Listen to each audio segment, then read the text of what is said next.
네, 여러분 안녕하십니까. 10월 20일 목요일 생방송 정치본색 시작하겠습니다. 생생한 현장 이슈를 색다른 시각으로 집중 분석하는 생방송 정치본색이죠. 저는 노동일입니다. 오늘 정치본색 주제는 검찰의 대민주당 선전포고입니다. 함께 집중 분석할 두 분 역시 성국관 평론가 차재원 교수 함께 하십니다. 어서 오십시오. 네, 안녕하세요. 네, 반갑습니다.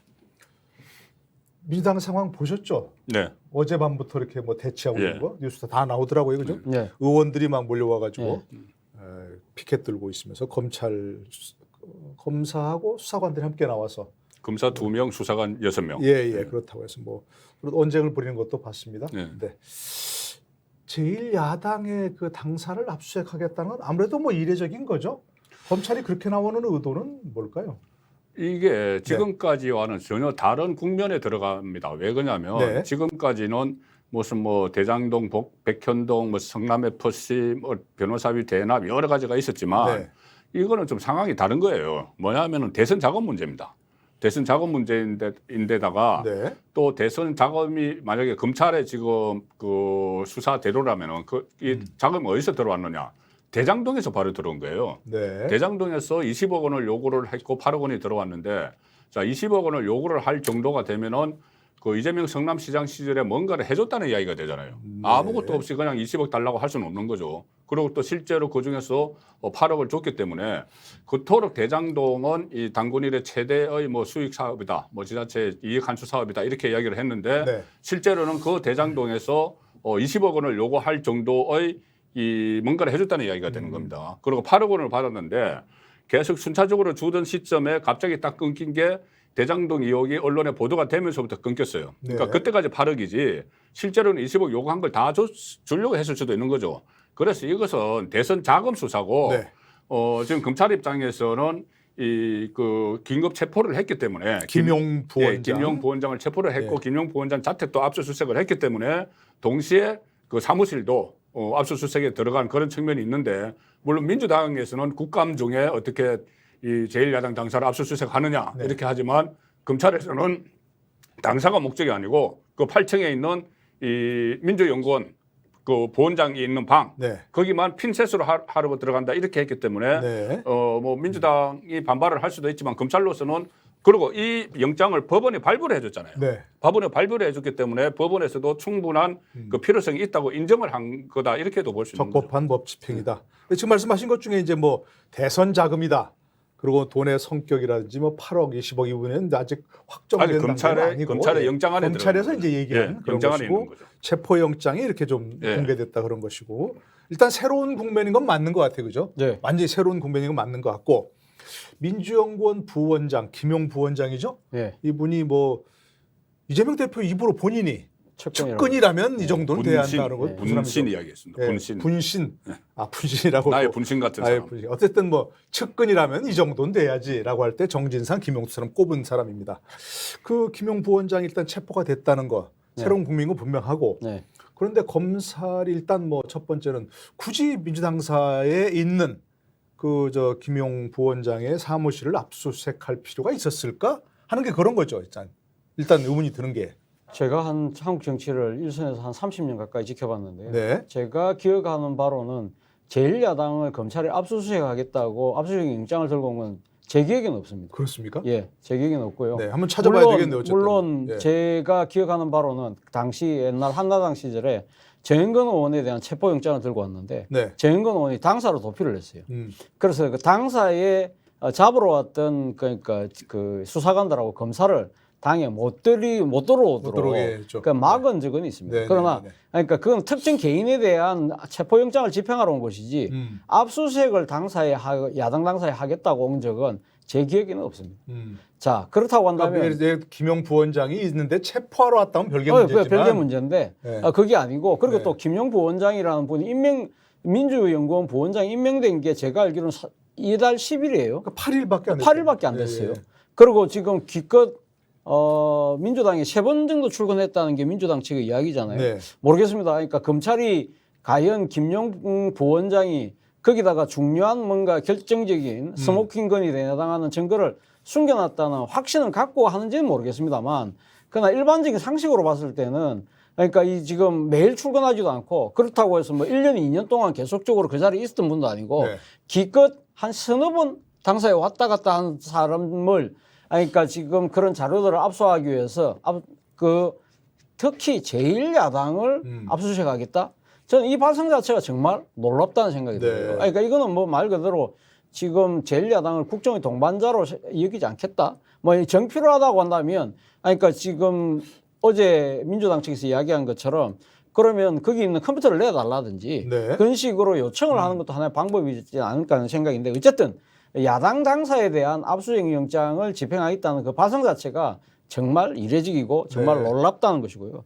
두 번째는 그겁니다. 지금 사실은 대선 자금 말씀하셨는데 대선 자금의 문제는 결국은 뭐 이 지금 대선을 치르는 과정에서 상당한 자금이 소요되는 것은 다 여야 모두 공이 있는 사실이지 네, 않습니까? 뭐 그렇다고 너도 알고 한다면 나도 알고 물론 당시 그러니까 야당 후보였던 윤석열 후보에 대한 여러 가지 그러니까 지금 그 자금 집행에 대한 의혹이나 이런 것들이 뭐 제기되지 않았기 때문에 검찰 수사를 하지 않는다고 이야기는 할 수는 있지만 어쨌든 대선 자금이라는 부분을 건드릴 때는 여야 모두를 균형감 있게 살펴보는 게 그동안의 검찰의 일단 형식상의 모양새는 그랬다는 것이죠. 네. 그렇다고 한다면 지금 이 검찰의 잣대는 왜 야당한테만 이렇게 가혹하고 엄중한가? 라는 의문이 생길 수밖에 없다는 것이죠. 네. 그리고 그러니까 대선 자금의 균형점뿐만 아니라 지금 당장 윤석열 대통령을 둘러싸고 있는 의혹들도 많지 않습니까? 예를 네. 들면 김건희 여사를 둘러싼 도이치모터스 주가 조작 사건에 대해서는 검찰은 왜 제대로 소환 조사는커녕 서면 조사도 못하고 있죠. 이런 식의 상황이 계속되고 있다. 그리고 또 하나는 윤석열 대통령께서 당시 총장 시절에 상당한 의혹이 제기됐던 부분이 고발사주 의혹이지 않습니까? 네. 고발사주 의혹과 관련돼서 사실 상당한 혐의를 많이 갖고 있다고 우리가 봤던 사람이 김웅원인데 네. 김웅원에 대해서는 검찰이 불기소 처분을 했습니다.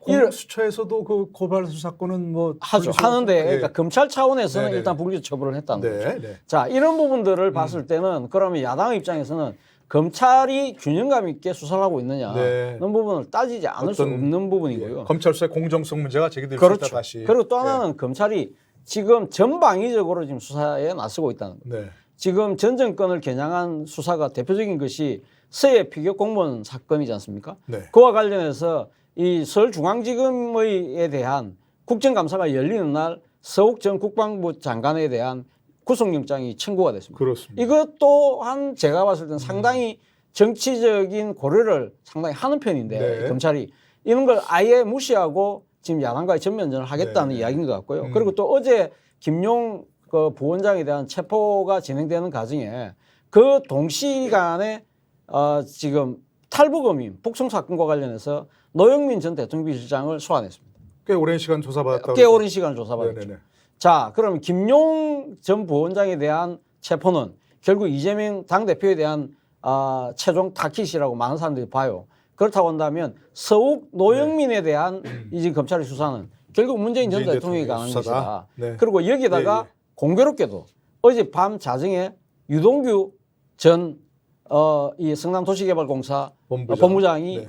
그 석방됐습니다. 석방됐죠. 물론 두 번의 구속 연장이 만료가 됐기 때문에 구속 기간 만료. 아니, 기간 만료 때문에 네네. 하지만 이런 중요한 피의자를 검찰에 내보낸다. 제가 아는 범위 내에서는 네. 거의 없던 일입니다. 그러니까 그렇다고 뭔가 한다면 같은 정치적 의도가 소위 보인다. 말하는 그러니까 미국식으로 그러니까? 이야기하면 일종의 네. 폴리바겐이 네네. 지금 진행되고 있는 것이 아닐까. 네네. 그렇다고 한다면 검찰의 수사 자체가 제대로 공정하고 제대로 된 길을 가고 있는가에 대한 네. 의문이 생길 수밖에 없다는 것이죠. 그러니까 어쨌든 이 야당 당사를 수색해서 물론 이제 뭐 8층에 있는 그 민주연구원 부원장실 그리고 부원장실에 있는 뭐 여러 가지 것만 이제 압수수색하겠다는 거지만 결국 이제 우리 차 교수 말씀 들어보면 결국에 정치적 의도를 가진 그런 움직임 아니냐. 망신주기 내지는 봐라 이거 제1야당 당사도 압수수색한다.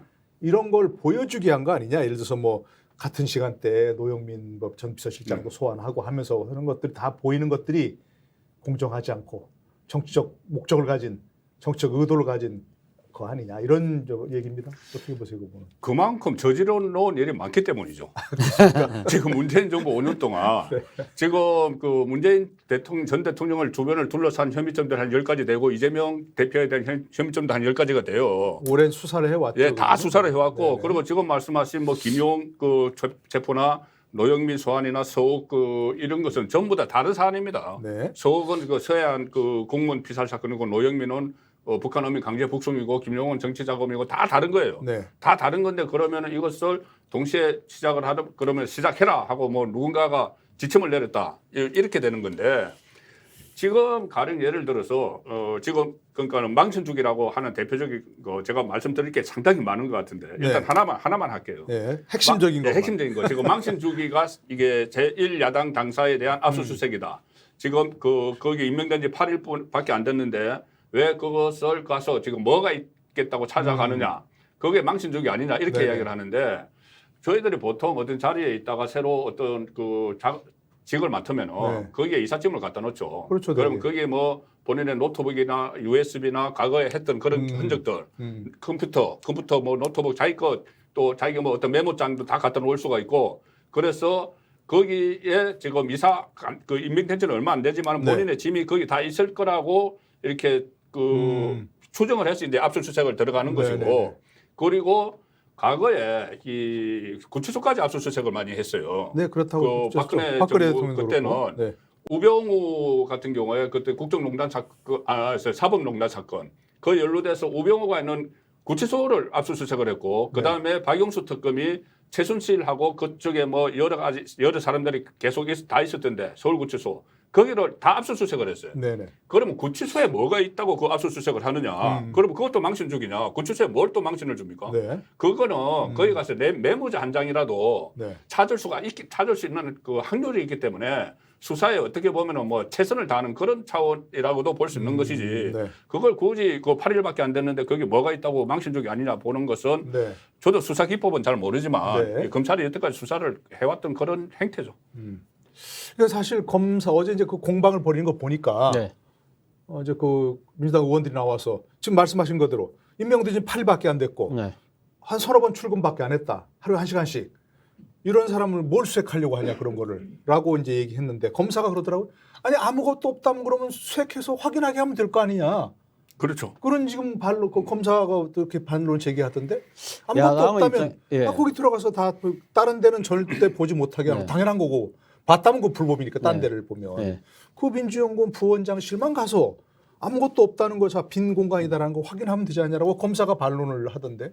야당의 입장에서는 그러니까 앞서 제가 말씀드린 대로 여러 가지 네. 지금 정황상 그러니까 검찰이 상당한 정치적 목적과 의도를 갖고 지금 이 수사를 시작했다고 보고 있는 거잖아요. 네. 그런 상황이라고 한번 이렇게 빗장을 열기 시작하면 예를 들면 앞으로 가면 이재명 대표에 대한 수사가 만약 본격적으로 진행되면 네. 그럼 당대표실도 가면 치고 들어올 거 아니에요. 네, 네, 네. 자, 일종의 한 번 이렇게 시작되고 한 번 이렇게 양보를 하기 시작하면 끝이 없다고 보는 것이죠. 그러니까 당사 자체를 열 수는 없다. 지금 그 얘기인 거죠. 그러니까 지금 예를 들면 네. 명백한 여러 가지 하니까 지금 법 위반이 그러니까 드러났고 네. 거기에 대해서 국민적 공분이 커진다고 한다면 뭐 야당 자체도 버틸 명분이 없는 것이죠. 그러나 지금 야당 입장에서는 정치적 명분이 있는 것이 앞서 제가 여러 가지 이야기를 했습니다만 이러한 그 검찰의 수사 자체가 공정하지 못하다. 네. 뭔가 특정한 의도를 갖고 지금 시작하고 있다. 그렇다고 한다면 여기서 우리가 지금 밀려서는 안 된다는 생각이 불태전의 각오를 다질 네, 수밖에 네, 없는 네. 상황이고요. 오늘 윤석열 대통령께서 아침에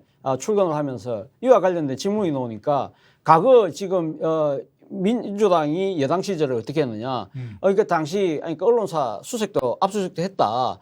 근데 모르겠습니다. 그러니까 언론사와 야당을 그러니까 등치시킨다는 것 자체도 상당히 저는 문제가 있다고 네, 생각을 네, 합니다만 그러나 이 지금 언론 같은 경우도 제가 기억하기로는 당시 채널A는 압수수색을 했습니다. 네, 그렇습니다. 압수수색 기자들이 네. 그러니까 당시 채널A 기자들이 상당히 반발했지만 그때 근원유착과 관련된 국민적 여론이 너무 안 좋았기 때문에 네. 그렇지만 그 다른 사안으로 제가 기억하기로는 TV조선도 압수수색에 직면한 적이 있었는데 그때 무슨 사건이었나요? 그때 드루킹 특검 때 네네. 당시 TV조선 기자가 드루킹 사무실인가 가서 뭔가 하나를 들고 나온 그러니까 뭐 네네네. 그걸 들고 나왔다 해서 그 때문에 했는데 그때는 TV조선이 끝끝내 막았죠. 그래서 TV조선이 자신들이 그러니까 그 압수물 대상을 네. 전달해서 그걸로 끝난 적도 있는 것이거든요. 네, 네. 그러니까 반드시 그러니까 압수수색 영장이 발부받아서 그럼 검찰을 끝까지 관철시키느냐 상황에 따라서 그렇지도 않더라. 네. 그런 것이 지난 정권에 드러났던 것이고 그리고 지금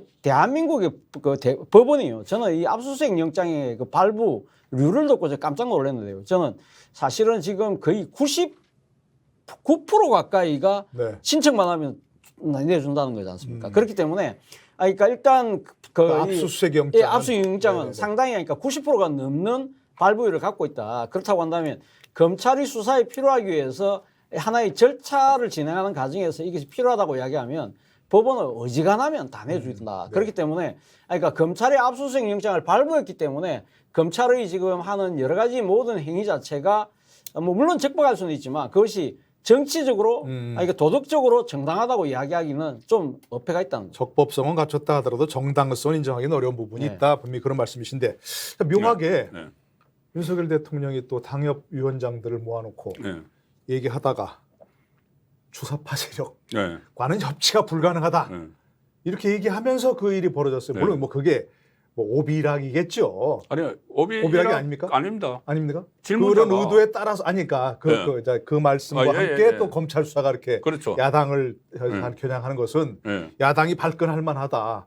우리를 협치 대상이 아니라고 분명히 지목한 거 아니냐? 네. 이런 것은 저 해석이 가능할 텐데. 우리가 아니고 주사파가 협치 대상이 아니라고 했죠. 그러니까. 주사파가 그러면 민주당은 다 주사파입니까? 아니 그게 아니라 그러니까 진보 좌파와 주사파는 다르다. 네네네. 그래서 주사파와는 협치가 안 한다 이 이야기를 한 거죠. 근데 왜 거기다 협치라는 말 붙였어요?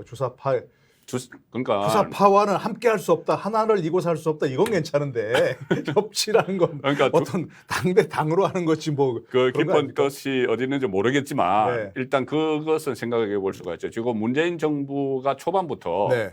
그거 뭐 임종석 비서실장이나 NL 계열들 그 민족해방인가요? NL 네. 계열들이 장악을 했다.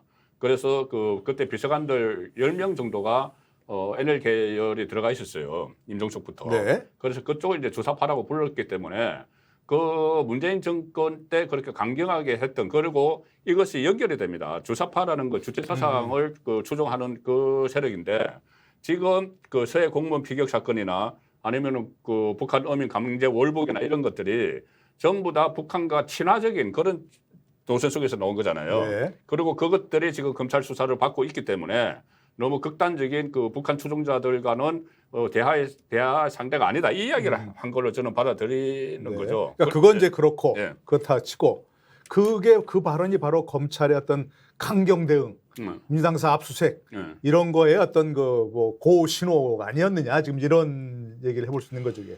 검찰이 뭐 알아서 해석을 했을 수는 있지만은 네. 그걸 아니 그렇다고 그 당협위원장들과 오찬에서 했는데 네. 압수수색을 오전에 했었고요. 그래 그 이제 좀 시점이 그런가요? 안 맞고 네네. 그리고 뭐 준비를 하려면 벌써 한 2, 3일 전부터 했겠죠. 뭐.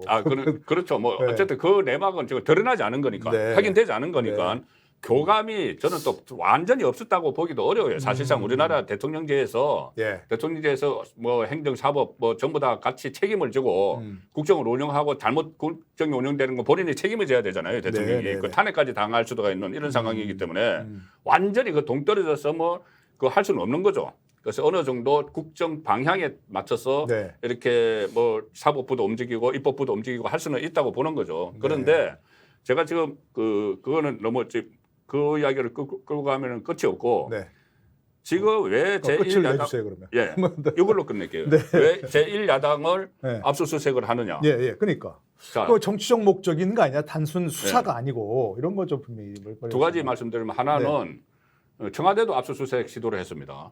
그렇죠. 청와대. 뭐 여러 차례 있었죠. 예, 여러 차례 있었죠. 예, 예. 그런데 제1야당은 왜 못하죠? 제1야당이 어떤 성력도 아니고 청와대도 하고 조금 전에 말씀하신 대로 언론도 하고 네. 구치소도 하고 막 하는데 왜 제1야당만 따로 안 하는 있어야 되느냐? 그리고 여태까지 전례가 없다 하는데 여태까지 이런 제1야당 대표의 전례가 없었어요. 네. 이렇게 여러 가지 수사 대상에 올라 있는 야당 대표가 없었습니다. 네. 없었기 때문에 그 여러 가지 혐의를 받아서 그 야당 대표도 그렇고 지금 뭐 문제가 되는 것은 김용 그 대표의 핵심 척근이지만은 네. 대표와 핵심 척근들이 범죄 혐의가 분명히 있는데 영장까지 발부받았는데 그러면 제1야당이라서 그냥 그 무슨 뭐 옛날에 소도 이런 것처럼 못 들어간다.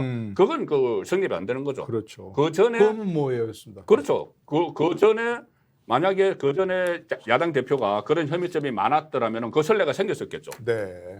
그런 사람이 과연 있었느냐 지금까지 없었죠. 이런 얘기고 자 어떤 질문이 그런 겁니다. 이런 뭐 말씀에 또 반론도 좀 제기해 주시고 일단 윤석열 대통령의 그런 어떤 주사파 세력과는 네. 협치가 불가능한 세계 이렇게 네. 뭘 한 것이 그리고 강경 대응 검찰의 어떤 강경한 이런 입장 이런 걸 좀 더 강화시켜서 제1야당 당사라도 압수수색하겠다 이런 걸 좀 부추겼는지 혹시 저는 뭐 그것이 그러니까 그 인과관계가 이렇게 작용하는 건 아니지만 네. 맥락상으로는 다 이렇게 지금 이심전심으로 지금 연결될 흐르고 수밖에 연결될 없다. 수밖에 없다는 네. 생각이 듭니다. 그러니까 지금 뭐 당위위원장 그 오찬 간담회에서 나온 이 발언을 듣고 뭐 그렇게 검찰이 움직였다기보다는요. 네.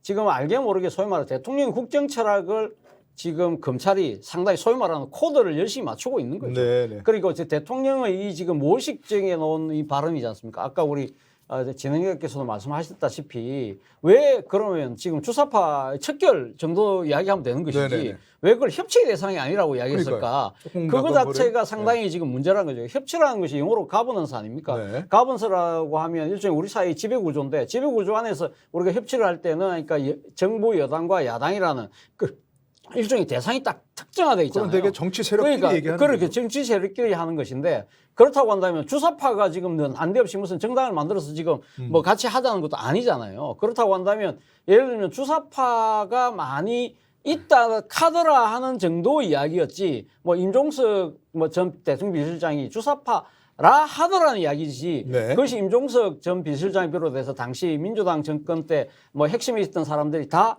국가보안법으로 의해서 규정에 의해서 그렇게 뭐 주사파로 이 규정을 내리진 것도 아니잖아요. 물론 그렇죠. 그런 상황이라고는 만약에 진짜 이 협치의 대상이 될 만한 어떤 특정 정파가 예를 들면 친북 주사파라고 한다면 그러면 지금 대통령께서는 이렇게 명령을 하셔야죠. 법무부 장관에게 당장 헌법재판소에다가 네. 그 정당을 해산 신청을 전 헌법재판소 하라고 이야기를 해야 되니까 그게 순서 아닌가요?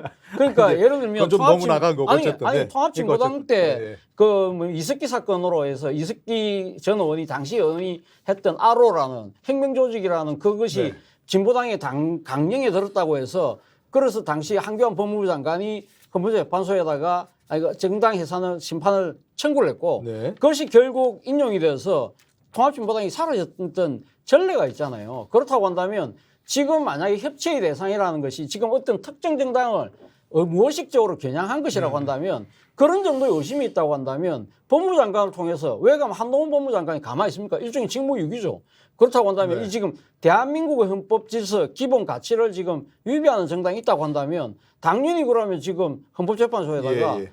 그러니까 정당 해산 심판을 청구를 해야 된다는 것이 제 알겠습니다. 생각이라는 그 거죠. 부분 이제 약간 그건 저희가 네. 한 거고, 그러니까 윤 대통령이 그렇게 발언한 의도가 네. 그것이 뭐 검찰이 명령한 거나 검찰이 그걸 받아서 한 건 아니겠지만 결국 이심전심 검찰이 그런 강경한 대통령의 의도를 알고 있기 때문에 결국 이렇게 강경한 수사를 진행하는 것이다라는 그런 얘기인 것인 거죠. 예. 의도와 연결될 수밖에 아까 제가 없다는 것이고. 초반에 그 이야기를 예. 했지 않습니까? 그러니까 지금 공교롭게도 상당히 전방위 차원에서 전 정권에 대한 상당한 이 지금 수사가 진행되고 있는데 그렇죠. 네. 이것이 그러면 각 검찰청마다 다 달라요. 다 다르기 때문에 그러면 그 검찰청의 독자적인 판단에 따라서 물론 한다고 이야기는 할 수 있겠지만 네. 제가 아는 제가 옛날 검찰 출입했을 때 검찰의 생리를 보면요.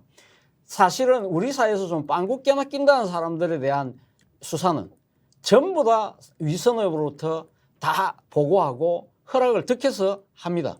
아니 보고하게 돼 있잖아요. 아니, 지금 보고하게 돼 사건은. 있죠. 네. 그러니까 이 말 그대로 그러니까 검사 동일체의 원칙, 그 원칙 자체가 상당히 많이 허물어졌다고는 하지만 네. 이런 중요한 정치적인 파장을 갖고 있는 사건을 단순하게 중앙지검장, 수원지검장, 사원에서 이루어질 수 없다는 것이죠. 이거는 결국은 대검찰청에 다 보고가 되고 그 참모들에 의해서 아마 총장 주재하에 그 여러 가지 회의를 통해서 일정들을 다 저는 조정하는 것으로 네, 네. 알고 있습니다. 이렇다고 한다면 이렇게 가면 검찰 조직이 한 몸으로 돼서 움직이는데 이 움직이는 데에서 그러니까 소위 말해서 컨트롤 타워가 지금 대검이라고 한다면 그 대검은 네. 그러면 대통령실의 기류, 대통령의 생각에 상당히 민감해할 수밖에 없고 없다. 그 네. 이전에 여러 가지 그러니까 대통령 은행들을 보면서 상당히 나름대로 네. 정치 코드를 맞추고 있다. 그래서 우리가 말하는 것이 소위 정치 검찰이라는 이야기가 거기서 나온 거 네. 이유지 않습니까? 근데 어제 상황을 보니까 일단 국정감사 중단하고 지금 아직 저 재개가 안 됐죠? 다 중단하겠다는 얘기고 국정감사도. 아니, 보이콧은 안 하겠다고 했고 아, 그렇습니까? 오늘 아침에 오늘 저 아마 의원총회가 뽑혀- 있었거든요. 네네, 의원총회. 예, 국정감사 보이콧은 안 보이콧은 안 한다? 예, 그런데 네. 오늘 예. 법사위가 그 대검 감사가 있어요. 네. 그건 법사위 차원에서 결정해라. 지금까지는 그렇게 결론이 나죠. 아유, 야당 입장에서는 해야죠. 해야죠. 해서 당연히 따져서 해야죠. 뭐, 네. 뭐 검찰총장도 불러놓고 네. 해야죠, 당연히. 그게 오히려 국감장은 야당의 무대인데. 야당의 무대인데. 보이콧하면 오히려 불리하죠. 자, 그런데 이제 이런 그림. 어제 보니까 뭐 이제 하여튼 모든 의원들은 아니겠죠. 하여튼 많은 의원들이 나와서 그 앞에 이제 피켓 들고 다 당사를 둘러싸고 했습니다. 근데 이제 김용 부원장도 그렇고 임명도 며칠 안 됐다고 하지만 뭐 3일 한 번씩 나와 1시간밖에 안 나왔다는 거이고 정진상 정책실장도 뭐 지금 보니까 사실상 출근 안 한다는 거예요. 이름만 있지 네. 정부는. 그런데 그걸 연결해 보면 이런 것들이 결국 이재명 대표가 그리던 큰 그림 아닌가. 네. 대표 의원 되고 대표 되어서 자기 측근들을 이렇게 당에다 붙여놓고 그러면 자기가 아니고 자기 측근들에 대한 수사를 하더라도 결국은 이게 민주당 전체에 대한 수사가 되어서 민주당이 전체적으로 대응할 수밖에 없다. 이런 상황. 이게 이재명 대표가 그랬던 그림 아닌가? 결과적으로 네. 지금 그렇게 되는 거죠. 네. 결과적으로 처음에 이제 본인 보호를 위해서는 네. 그 전에 뭐 이것은 뭐 선거 때부터 다 나왔던 이야기니까 대선에서 패배하고 나서 방탄조끼를 입기 위해서 불체포 특권을 위해서 보궐선거에 무리하게 나갔고 그다음에 또 당 대표가 돼서 또 이 기소가 될 경우에 대비해서 당원도 고치고 이런 과정은 본인 보호를 셀프 보호막을 쳤다 이렇게 되는 것이고 네. 정진상 또 김용 이런 사람들을 포진시킨 것은 지금 김용이 만약에 이 8억 원을 받았다는 것을 인지를 하고 있었다면은 네. 김용 혼자 착복 만약에 이게 사실이고 음. 그리고 김용 혼자 착복을 하지 않았다면은 인지를 하고 있었을 개연성이 있는 거죠. 네. 그렇게 되면은 이 공동 울타리를 쳐야 되기 때문에 이 당 안에 다 이렇게 포진을 시킨 것 아니냐 그런 그 유추가 충분히 가능해요. 네, 네, 네. 그런데 저는 지금 이 상당히 민주당 그러니까 이재명 대표 입장에서는 위험한 상황에 처했다고 보는 것이 이것이 이 만약에 8억 원이 지금 영장대로라면은 네. 작년 7월에서 10월 사이에 이렇게 그 돈을 줬거든요. 8억 원을. 근데 경선 공유했다는 경선입니다. 거죠. 경선. 그러니까, 그리고 경선 영장에 공유. 경선을 위한 자금이라고 네, 나와 네, 있어요. 네, 네. 그러면 다른 그때 같이 경선에 나섰던 이낙연, 정세균, 뭐 박용진 이 후보 입장에서는 네. 이렇게 되는 거예요. 아니 그 대장동 의혹이 있다고 그래서 당 차원에서 전부 다 대장동에 보호막을 쳐주고 이재명 지키기 위해서 대장동과 상관없다. 이재명은 막 그렇게 다 했는데 네. 결과적으로는 그 대장동에서 돈을 받아서 경선을 치렀잖아요. 그리고 경선에서 이재명이 이겼잖아. 네. 그렇게 되면은 그때 그 출마를 했던 이낙연 그 후보나 뭐 정세균 후보나 이런 쪽에서는 상당히 일종의 배신감을 느낄 것 같아요, 저는. 근데 그 돈의 성격 대장동 문제를 제기한 게 이낙연 후보 측 아닌가요? 서른 의원이 그죠? 아 당시 그런데 그때 돈 물론 먼저 대장동 얘기를 개별적으로는 제기한 그렇게 뭐 게. 제기도 하고 했는데 네네. 어쨌든 전체 당 차원에서는 거기에 대해서 보호막을 쳤던 거죠. 당 네. 차원에서는. 지금도 그러고 있고. 지금도 그렇게 하고 예, 있는 예, 거예요. 예. 자, 지금 이제 자연스럽게 그런 돈 네. 얘기할 수밖에 없는데 네. 이게 하여튼 체포 영장에 의하면 네. 아직 확정된 사실은 네. 아닙니다. 뭐 여러 가지 추론이 가능하고 가정이 가능한데 돈이 그때 경선 국면에서 원래 20억을 요구했는데 남욱 변호사가 어쨌든 뭐 여러 가지 어뢰에서 뭐 한 번에 줄 수도 없었고 여러 개 나눠 가지고 뭐 8억 정도를 줬다. 결국에 경선 자금으로 쓰였다. 넓게 보면 대선 자금인 거고 좁게 보면 경선 자금인데 그런 것들을 보면 결국 민주당에서 전체적으로 나서기 어려운 그런 국면이 아닌가요? 어떻게 보세요? 사실 저는 앞서 그러니까 검찰을 이번에 그러니까 야당의 당사 압수수색 강하게 비판했습니다만 네. 저는 뭐 지금 검찰이 그러니까 이재명 대표를 둘러싼 여러 가지 그러니까 국민적 의혹에 대해서 수사하는 건 저는 반대하지는 않습니다. 네네. 그러니까 지금 뭐 김용 부원장에 대해서 체포영장을 집행을 했다는 이야기를 듣고 민주당에서 원래 우려하던 이재명 사법 리스크가 네. 점점 더 현실화되구나는 생각을 했어요. 아마 이런 생각은 아마 저뿐만 아니라 민주당의 그러니까 어제 김용 부원장에 대한 체포영장 소식이 전해졌을 때만 하더라도 네. 민주당의 공식 반응은 상당히 신중한 입장이었어요. 그러니까 지금 김용 부원장의 그런 개인 비리가 그것이 과연 하니까 이재명 전 대표에게 돈이 전달돼서 네. 이것이 하니까 선거에 쓰였는지 안 쓰였는지 아무도 장담할 수 없는 상황이기 때문에 민주당 입장에서 상당히 그러니까 신중할 수밖에 없는 것이죠. 네네. 그리고 사실은 또 이 이재명 대표가 사실 지난번 대선에 낙선하고 난 뒤에 그리고 지난 보궐선거 나오고 그리고 또 이번에 당대표 나올 때까지도 상당히 당내 상당수의 이 소위 말하는 비명계에서는 강하게 반발을 했잖아요. 그렇죠. 당을 그렇죠. 이거 상당히 이거 위험에 빠뜨린다. 그런 정도였기 때문에 사실 어제 김용의 그러니까 그 체포영장이 집행이 되고 난 뒤에 당내에도 상당히 아마 우려스러운 목소리들이 많이 나왔을 거예요. 그런데 이 지금 이 야당에 대한 전격적인 압수수색을 집행하면서 네. 영장을 집행하면서 이것이 야당이 신중론에서요. 야당은 이제는 결사투쟁론으로 바뀌어 버렸다는 거예요. 그러니까 이 사실 자체를 저는 제가 생각할 때 검찰이 수사를 하는 측면에서 아마 여러 가지 단계를 고려할 수밖에 없잖아요. 네. 그러니까 지금 우리가 이런 걸 했을 때 상당히 어떻게 나올까? 이게 상당히 어떻게 보면 이것이 주요 혐의자들하고 치열한 지략 싸움을 해야 되거든요. 네네네. 이런 상황에서 만약에 이렇게 건드리면 이 자체가 이재명 대표와 그 측근들의 개인 비리가 아니라 네. 이제는 야당을 죽이려고 하는 검찰의 음모로 커져버린다는 거예요. 그러면 그러려면 잘못 대응한 잘못 거죠, 대응한 검찰이. 거죠. 그렇기 때문에 검찰이 정말 저는 바보 같은 짓을 했다는 그래요. 이유가 바로 거기에 있다는 것이죠. 그리고 사실은 그렇습니다. 그러니까 지금 그러니까 이 김용 부원장이 돈을 받았다고 이야기를 하고, 그러니까 돈을 지금 전달한 과정이 오늘 보도를 보면 네. 구체적으로 나와 있잖아요.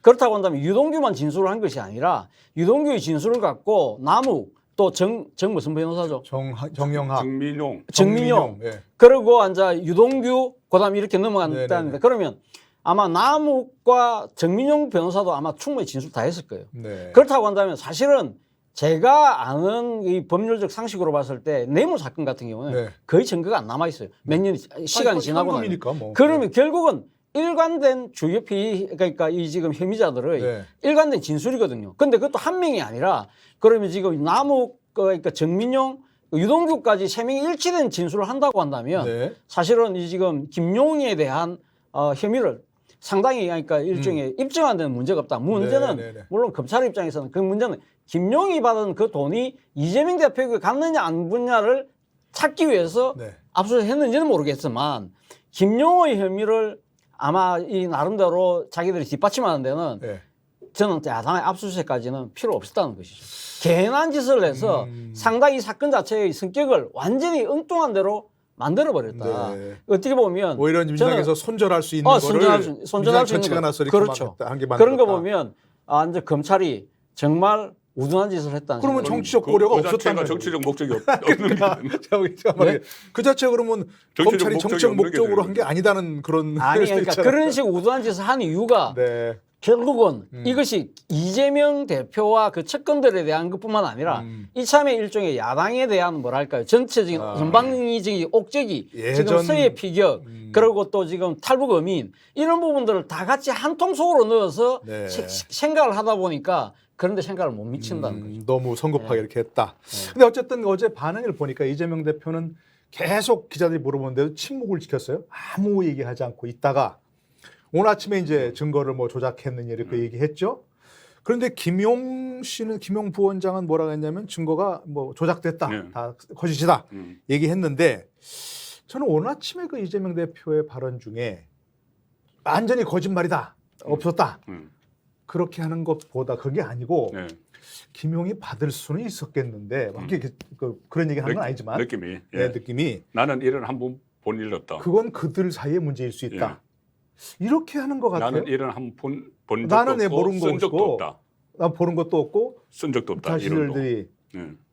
그러니까 혹시 나중에 가서 그러면 김용이 지금 얘기하신 대로 뭐 그 돈의 어떤 돈을 마련한 경로 그죠? 이 남욱 변호사가 돈을 어떻게 마련했는지 뭐 어디서 이렇게 했는지 그다음에 전달한 뭐 시간 장소 어떤 경로를 통해서 했는지가 다 이렇게 어쨌든 뭐 그렇죠. 사실이라고 아직 단정할 수는 없지만 네. 그런 게 흘러나오더라고요. 보도가 되고 체포영장에 그것도 이제 쓰여있다는 얘기고.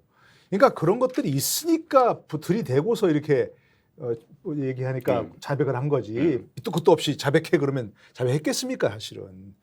그런 걸 보면 이재명 대표의 어떤 전략 같은 게 좀 앞으로 보이지 않을까? 보이죠. 그런 생각 들어요. 보이죠. 손절하겠죠. 네. 이게 뭐냐면 혹시 측근이라고 했더니 진짜 측근인 줄 아냐 그런. 박근혜 뭐 존경한다고 했더니 네네네. 진짜 존경하는 줄 아나 뭐 이런 아니 그 것처럼. 모두 콘텐츠에 들더라고요. 이제 김용 자체를 측근하 그 분리하기보다는 네. 그거는 뭐 다 누구나 다 너무나 명백하게 본인도 얘기하셨으니까. 방송에서 했기 때문에 네. 아마 그 돈의 성격을 분리를 할 거예요. 뭐냐면은 김도읍 의원이 저는 명언이라고 생각을 하는데 김도읍 법사위원장이 무슨 그때 말씀하십니까? 국감하면서 이재명에 대해서 네. 이재명 대표에 대해서 돈을 지배하는 자다 이렇게 이야기를 했어요. 네. 돈을 소유하는 자가 아니고 지배하는 자다. 뭐냐면은 변호사비 대납 의혹이든 뭐 대장동이든 보면은 본인에게 돈이 직접 간 건 아닌 것 같은데. 아까 본인이 계속 그랬잖아. 나는 한 푼도 받은 적 없다고. 본인에게 직접 간 건 아닌 것 같은데 네. 결과적으로는 본인을 위해서 쓰여지는 돈은 다른 사람이 가지고 있어도 그 표현을 김도읍이 그때 그렇게 이야기했거든요. 네. 돈을 지배하는 자다. 이것도 조금 전에 말씀하신 것처럼 그 김용이 만약에 받았다면은 본인이 이재명에게 안 줬을 가능성이 높아요. 실제로. 즉 그걸 돈을 그냥 이재명에게 집행하라고 줬겠습니까?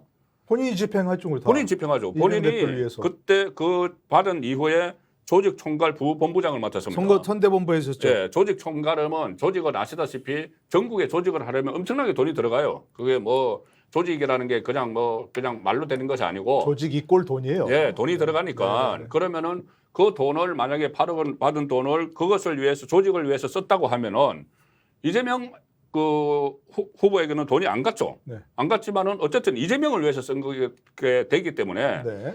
이재명 대선 자금 수사가 아니고 이재명 캠프 대선 자금 수사가 되는 거예요. 네. 그렇게 되면 결국은 그 총책임은 이재명 후보이기 때문에 거기서 자유로울 수는 없다는 이야기죠. 그 혹시 이제 얘기한 대로 나는 한 푼도 받은 적 없고 네. 김용 부원장이 받은지도 몰랐고 뭐에서 쓰였는지도 모른다.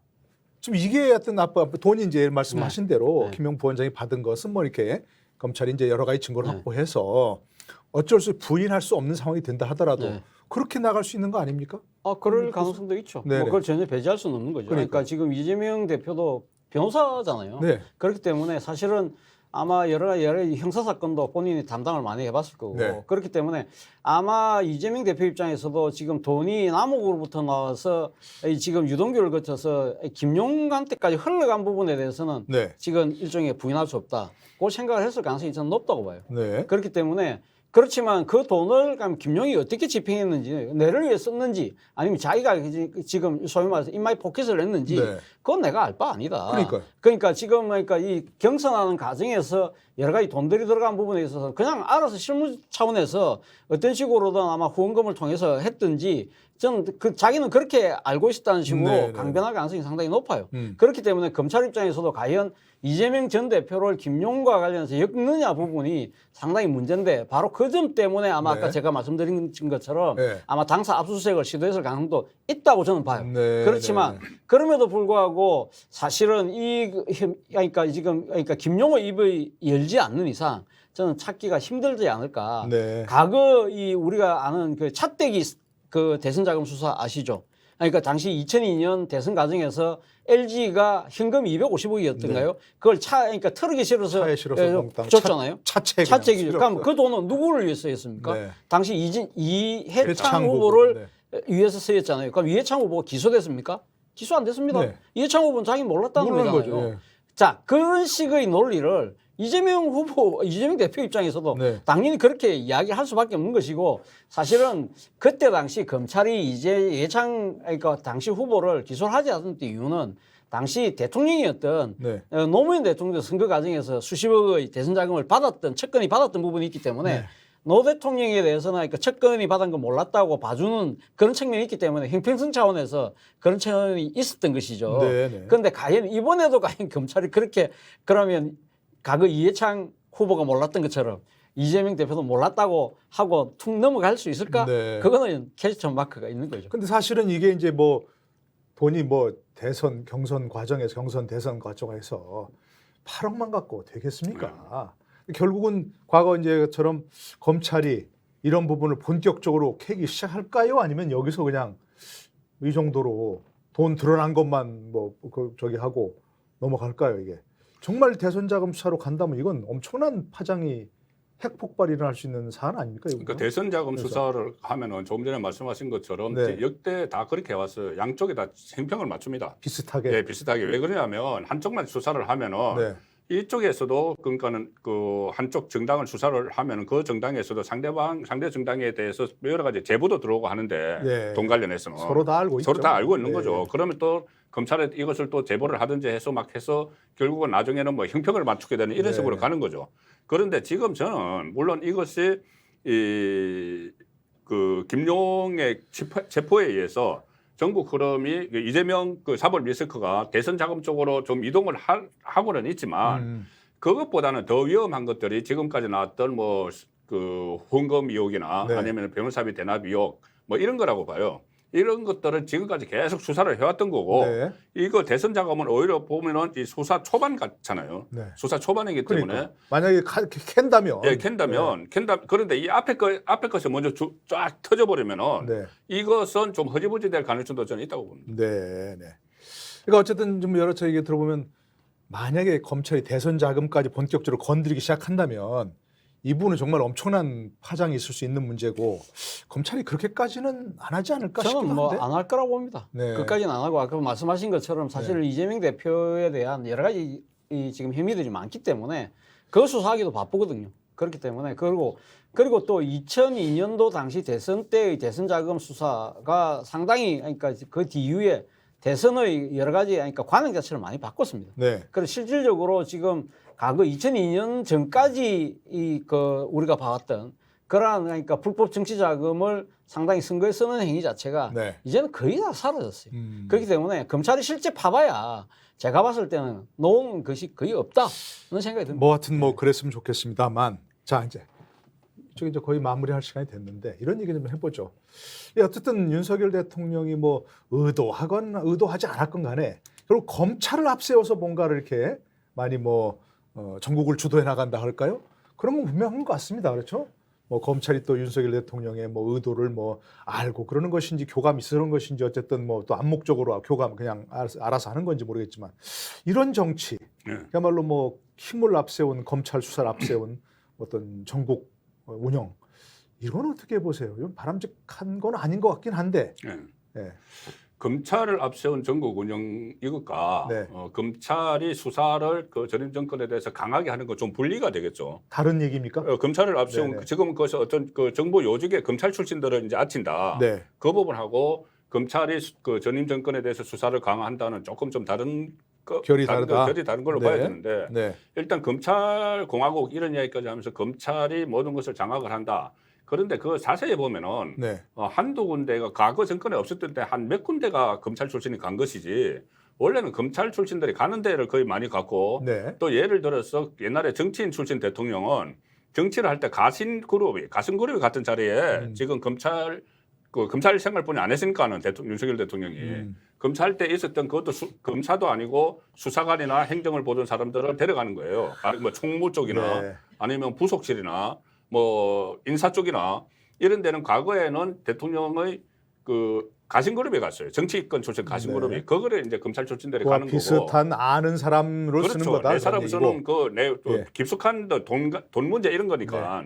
자, 그런 거고. 네. 자, 검찰이 그러면 지금 수사를 전임 정권에 대해서 대대적으로 한다. 저는 그거는 지금 맞다고 봐요. 요즘 검찰 보면 기세 등등합니다. 그러니까요. 그 국정감사장에서 그 많이 놀랐을 거예요. 그 송호경인가요? 서울중앙지검장. 중앙지검장에 아주 뭐 예, 정말 아주 뭐 그래서 전혀 주눅들지 않고 제2의 한동훈이 나타났다 이런 얘기까지 나올 정도로. 그러니까 말이죠. 그리고 어제 압수수색 하는 데서도 지금 화제가 됐던 게 그 압수수색 하면서 민주당 의원들이 막 막아서고 뭐 민주당 지지자들이 뭐 욕설을 하고 막 그러니까 그 같은 검사가 그 지휘했던 검사가 아니 내가 옛날에 최순실 특검에도 파견돼서 수사를 했는데 네. 그때는 민주당에서 막 박수치고 환호하더니 지금 뭐 나는 그대로 똑같이 명을 받고 똑같은 수사를 하는데 왜 지금은 나보고 정치검사라고 하느냐 이런 식으로 막 이야기를 했어요. 혹시 그 일부러 그런 사람 뽑아서 보낸 건가? 그러니까 검찰의 전체적인 분위기 같아요. 이게 보니까는. 무슨 부부장 검사던데. 예, 부부장 검사. 예. 호 뭐던데. 호에 호 부부장 예. 검사. 그런데 그게 지금 검찰의 분위기 같아요. 그런데 그 검찰의 분위기를 그냥 그러면 검찰 권한을 막 남용하는 것 아니냐 이렇게 볼 수도 있지만 그동안 하지 못했던 것 윤석열 대통령이 검찰총장으로 있으면서 문재인 정권을 수사를 하려고 했는데 그것을 못하게 방해를 받고 네. 또 자천을 대고 막 이런 상황이 있었지 않습니까? 네. 그러니까는 그때 하지 못했던 걸 다시 할 수 있는 여건이 조성이 됐기 때문에 검찰의 사기가 살아났다 이렇게도 볼 수도 있는 거죠. 그러니까 이건 검찰 수사는 정당한 법 집행일 뿐이고 이것과 무슨 전국 운영 상황 이것과는 별개로 봐야 되는 것이고 결과적으로는 이제 연결이 되지만 결과적으로 어떻게 연결이 됩니까? 결과- 전국 주도권을 윤석열 대통령이 쥐는 겁니까? 지금 그래서? 그러니까 가령 예를 들어서 이 보수 유권자들이 네. 윤석열 대통령에게 투표를 했던 네. 그 유권자들이 실망을 한 이유 중에 제가 볼 때는 가장 큰 것이 왜 전임 정권에 대해서 그렇게 많이 본인이 수사를 하다가 자천까지 되고 본인만 본인은 그 사퇴 압력을 받고 다 자천되고 했는데 네. 그러면 수사하던 것을 왜 마무리하지 않느냐 이게 있거든요. 그렇게 이른바 되면은 신적폐 청산을 왜 안 그렇죠. 하느냐 그 본인이 얘기입니다. 신적폐 청산을 하겠다고 이야기했죠. 네, 후보 시절에. 그래서 만약에 검찰이 이렇게 해서 신적폐 청산 수사를 하게 되면은 그러면 그 정치적으로 네. 얻는 효과는 윤석열 정부에 갈 가능성이 있는 거죠. 일종의 이제 전국 결론적으로. 주도권 행사할 수도 있는 네. 부분이 있다. 옛날 같으면 많이 그렇게 얘기했죠. 검찰 수사와 네. 윤 대통령의 전국 운영 네. 별개다? 아니면 이거 밀접하게 연관된 거다? 앞서 제가 말씀드렸지 않습니까? 지금 네. 상당히 일종의 지금 진행되는 상황을 보면 검찰과 대통령실, 대통령과의 뭔가 정치적 교감이 이루어지고 있다고 네. 생각할 수밖에 없는 상황이라는 것이죠. 그러니까 지금 뭐 아까 제가 말씀드렸던 대로 그러니까 김용희에 대한 그런 여러 가지가 불법 정치자금 수수 이런 부분들 수사해야죠. 네. 수사하는 거 당연한데 제가 드리고 싶은 이야기는 그런 겁니다. 그러니까 검찰이 앞서 뭐 아까 영장 집행하러 갔던 검사가 옛날에도 나 우리 열심히 했는데 이야기하는데 저는 그 검사 한 명한테 이야기하는 것이 아니라 검찰 전부에게 이야기를 하는데 똑같은 잣대로 윤석열 대통령과 관련된 의혹들도 수사하라는 겁니다. 네. 그렇다고 한다면 국민들 박수를 치죠. 아까 제가 2002년 대선 끝나고 난 뒤에 대선 자금 수사할 때 왜 그때 당시 중앙 특수부장이 안대희금 안대희, 그리고 또 중수부장이었죠. 중수부장 네. 그리고 또 당시 송 그 검찰총장 송광수 송광수 이런 사람들이 왜 박수를 받았습니까? 당시 살아있는 권력 대통령의 그 대선 자금도 같이 똑같이 수사했거든요. 네. 그래서 대통령이 첫건 안희정 구속됐지 않습니까? 여택수 구속됐습니다. 그런 식으로 했기 때문에 사람들이 박수를 친 겁니다. 네. 그렇다고 한다면 아니 지금 검찰이 또 그러니까 눈에 보이는 여러 가지 그러니까 불법, 탈법 그런 행위들을 적발하고 그 사회적 정의를 실현시켜야 되는 거 경찰이 당연히 해야 될 일이죠. 그런데 왜 그것이 어느 특정한 쪽만 그렇게 집중적으로 파면서 네. 정치적 교감을 갖고 하는 듯이 행동을 하느냐 하는 것이 문제라는 거죠. 네. 똑같이 그러면 김건희 여사에 대한 도이치모터스 사건 네. 그리고 또 지금 김건희 여사 그 지금 뭡니까 어머니를 둘러싼 또 지금 양평에 또 지금 개발 사업 관련된 네. 지금 수사들이 전부 다 안 되고 있다는 것이 지금 언론에 보도잖아요. 장모 사건. 예, 장모 사건요. 네. 그런 부분들에 대해서 왜 균형감 있게 같이 하지 않느냐 수사를 하는 게 맞다. 그렇게 한다고 네네네. 하면 저는 박수를 치겠습니다. 네네. 결국 검찰이 어떤 뭐 예를 들어서 뭐 결과적으로든 아니면 뭐 의도든 간에 전국 주도권 행사하려면 결국 검찰이 공정한 수사를 통해서 국민적 박수를 받아야만 된다 이런 얘기 같습니다. 그렇죠? 아니 근데 하려면은 네. 급이 같아야 되고 혐의가 같아야 돼요. 네. 결혼 전에 있었던 대통령 배우자의 일, 네. 그리고 저 장모의 일, 네. 그리고 대선 후보 시절에 했던 일 이게 같을 수가 없고 또 대장동 뭐 대선 자금 이런 것과 무슨 뭐 그 주가 조작 그거 아직 사실로 드러나지 않은 거 그리고 네. 그 경력 좀 부풀린 거 이런 거 가지고로 같이 비교를 해서 이것만 하지 말고 이것도 해야 된다 하는 것은 그건 형평성에 맞는 게 아니죠. 네. 아니, 겁을 맞춰서 똑같이 하라는 것이 아니라 네. 그러니까 지금 뭐 모든 검찰력을 투입하라는 소리가 아니라 제대로 수사만 아니라 하라는 거죠. 그러니까 이거 지금 사실 개별 검사 한 명이 하면 충분히 할 수 있는 사건이거든요. 네. 어떤 사안이든 어쨌든 뭐 정말로 검찰권을 남용한다든가 편향적으로 행사하든가 그런 느낌이 들지 않도록 공정하게 행사하는 건 뭐 분명히 필요한 그런 얘기겠죠. 네, 오늘 생방송 정치본색 검찰과 민주당, 민주당 대 검찰 얘기를 들어봤습니다. 어쨌든 지금 말씀하신 대로 뭐 결과적으로든 아니면 의도적으로든 검찰권을 강력하게 행사하려면 검찰권이 결국 공정하게 행사된다. 이런 것들을 국민에게 인상을 줘야 할 것 같습니다. 네, 오늘 여기서 마치겠습니다. 여러분 고맙습니다.